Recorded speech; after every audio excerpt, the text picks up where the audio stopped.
We are saying we have less appetite for borrowing, but we can't be unrealistic and say we can stop borrowing.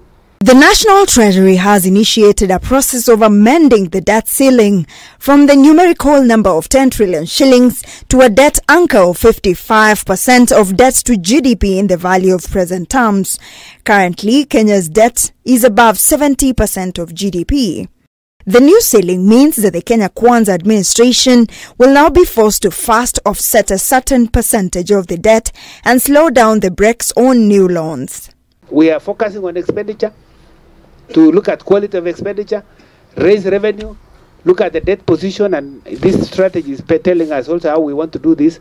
But we are saying we have less appetite for borrowing, but we can't be unrealistic and say we can stop borrowing. Yeah, 587. Even if we were to grant you that, already you are above what is expected.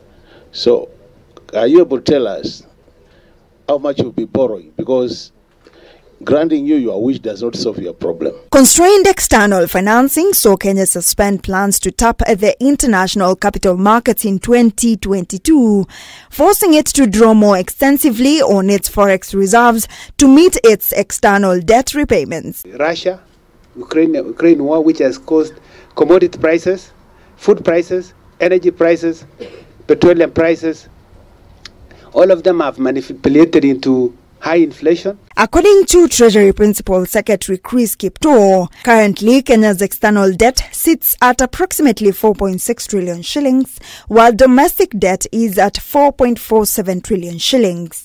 The growth has largely been attributed to the appreciation of the foreign currency exchange rate against the Kenyan shilling. Every central bank is tightening their monetary policy, causing interest rates to rise.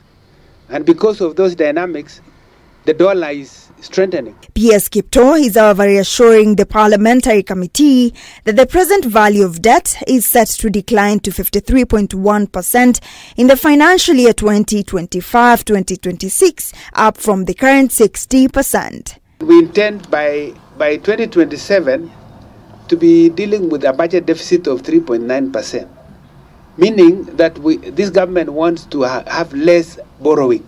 So even though we are borrowing now, last year it was 851, and then we have adjusted through supplementary to 833, and in this budget for next year it's coming to 5. Linda Koskei, K24 TV.